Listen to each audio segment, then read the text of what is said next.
বিএনপির স্থায়ী কমিটির সদস্য জনাব সালাউদ্দিন আহমদ সাহেব বলেছেন, আমরা সবাই রাষ্ট্রের কাছ থেকে দাবি দাওয়া পেশ করি, খুব স্বাভাবিক, কিন্তু রাষ্ট্রকে আমাদের দেওয়ার চেষ্টা করা দরকার।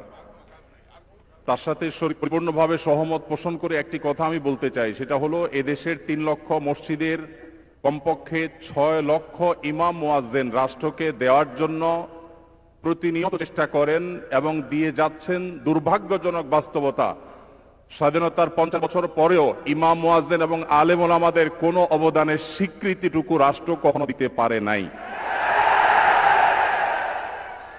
আজও বাংলাদেশের চেহারাকে যদি পরিবর্তন করে দিতে হয়, আজও বাংলাদেশকে যদি স্বনির্ভর করতে হয়, আজও বাংলাদেশের পরিবেশ সচেতনতা সৃষ্টি করে যদি সাফল্য অর্জন করতে হয়, পরিবেশ বিপর্যয় যদি রোধ করতে হয়, যে কোনো দুর্যোগ মোকাবেলা যদি সফলভাবে করতে হয়, দেশের শুধু মসজিদগুলোকে ইমাম মুয়াজ্জিনদেরকে যদি রাষ্ট্র অন করে, ইমাম মুয়াজ্জিনদেরকে যদি সে সুযোগ দেয়, তাদেরকে যদি অন্তত কাজ করবার পরিবেশটা করে দেয়, আমার বিশ্বাস বাংলাদেশের চেহারা পরিবর্তন করতে আর কোনো কিছুর তেমন বেশি প্রয়োজন হবে না। 3 লক্ষ মসজিদ সরকারি হিসেব মতো কমপক্ষে 3 লক্ষ মসজিদ আরো বহু আগে বলা হয়েছে, সেটা এখন 3 লক্ষের অনেক বেশি চলে গেছে স্বাভাবিকভাবে।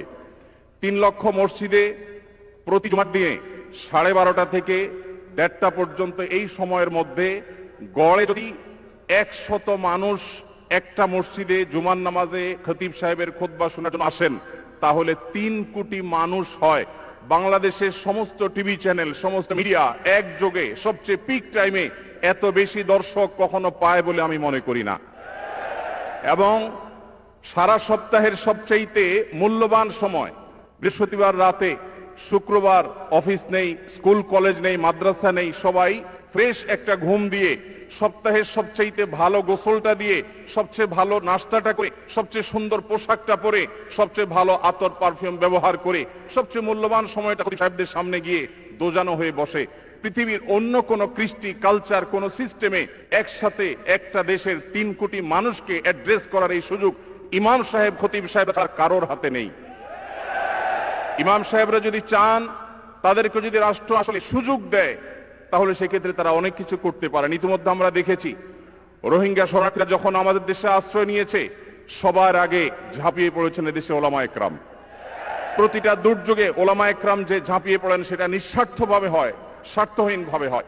আমার উদাত্ত আহ্বান যে আগামীর বাংলাদেশে এদেশের মসজিদগুলোকে, আলেম ওলামাদেরকে যেন রাষ্ট্র অন করে, তাদেরকে কাজের সুযোগ দেওয়া হয়।